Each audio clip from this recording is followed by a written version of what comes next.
Hi friends, ఈరోజు ఆరోగ్యకరమైన సామలు మినపగుండ్ల దోశ ఎలా తయారు చేయాలో చూద్దాం. కావలసిన పదార్థాలు: సామలు 2 కప్పులు, మినపగుండ్లు ఆర్గానిక్ 1 కప్, మెంతులు 1 టేబుల్ స్పూన్, శనగపప్పు 2 టేబుల్ స్పూన్, ఉప్పు తగినంత, నూనె దోశల కోసం. సామలు ఒక ఆరోగ్యకరమైన చిరుధాన్యం. సామలలో ఫైబర్ ఎక్కువగా ఉండి జీర్ణక్రియను మెరుగుపరుస్తుంది. కడుపు ఎక్కువసేపు నిండుగా ఉండేలా చేస్తుంది. బరువు నియంత్రణకు సహాయపడుతుంది. రక్తంలో చక్కెర స్థాయిలను సమతుల్యం చేయడంలో ఉపయోగపడుతుంది. అందుకే డయాబెటిక్ పేషెంట్స్ హ్యాపీగా తినొచ్చు. ఐరన్, కాల్షియం, మెగ్నీషియం వంటి పోషకాలు ఉంటాయి. శరీరానికి సహజ శక్తిని అందిస్తుంది. మన పూర్వీకులు సామలు, కొర్రలు, రాగులు వంటి చిరుధాన్యాలను తరచుగా తినేవారు. అందువల్ల వారు రోజంతా కష్టపడి పనిచేసిన శక్తివంతంగా ఉండేవారు. వారి ఆహారం సహజమైనది, పోషకమైనది కావడంతో ఆరోగ్యంగా జీవించేవారు. ఈ రోజుల్లో కూడా సామలను ఆహారంలో చేర్చుకుంటే ఆరోగ్యానికి ఎంతో మేలు జరుగుతుంది.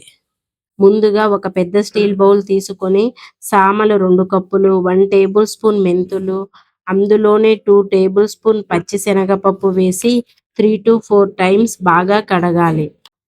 కడిగిన తర్వాత మళ్ళీ వాటర్ పోసి 8 గంటలు నానబెట్టాలి. అలాగే వేరొక బౌల్ తీసుకొని 2 కప్ సామెలకు 1 కప్ ఆర్గానిక్ మినపగుండ్లను తీసుకొని మినపగుండ్లు మునిగే వరకు వాటర్ పోసి 8 గంటలు నానబెట్టాలి. ఇలా 8 గంటలు నానబెట్టిన తర్వాత మినపగుండ్ల పొట్టు మనం కడిగే కొద్దీ మొత్తం రిమూవ్ అవుతుంది. ఇలా పొట్టు అంతా పోవాలి అంటే చాలాసార్లు వాటర్ పోసి కడగాలి. తర్వాత ముందుగా నానబెట్టి పెట్టుకున్న సామలు బౌల్లోనే ఈ మినపగుండ్లను వేసి వాటర్ పోయాలి. తర్వాత సామలు, మినపగుండ్లు బాగా కలుపుకోవాలి. ఇలా అన్నీ కలుపుకున్న తర్వాత మెత్తగా మిక్సీ పట్టాలి. ఇలా మెత్తగా పట్టిన పిండిని వేరొక బౌల్లో వేసుకోవాలి. ఇలా నేను 3 వాయిలుగా మిక్సీ పట్టుకున్నాను. మిక్సీ పట్టేటప్పుడు పిండిని కొంచెం గట్టిగా పట్టుకోవాలి. ఇలా మొత్తం బ్యాటర్ రెడీ అయిన తర్వాత మూత పెట్టి పిండిని రాత్రంతా పులియబెట్టాలి. పిండిని రాత్రంతా పులియబెట్టి ఉదయం లేచి చూస్తే ఇలా పొంగి ఉంటుంది. పొంగి ఉన్న బ్యాటర్ని ఒక గరిటె తీసుకొని బాగా కలుపుకోవాలి. బాగా కలుపుకున్న తర్వాత మనకు కావలసినంత పిండిని ఒక బౌల్లో తీసుకోవాలి. మిగతా బ్యాటర్ను వేరొక బౌల్లో వేసి ఫ్రిడ్జ్లో పెట్టుకోవాలి.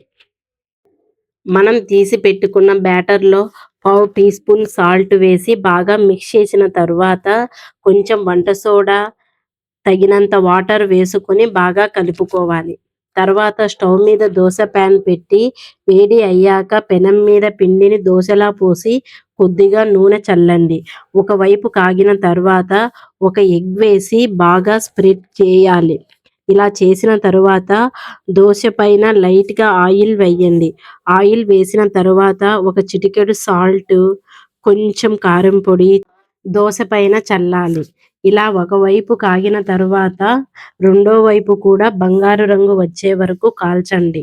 అంతే, రుచికరమైన పోషకాలు అధికంగా ఉండే సామల దోశ సిద్ధం.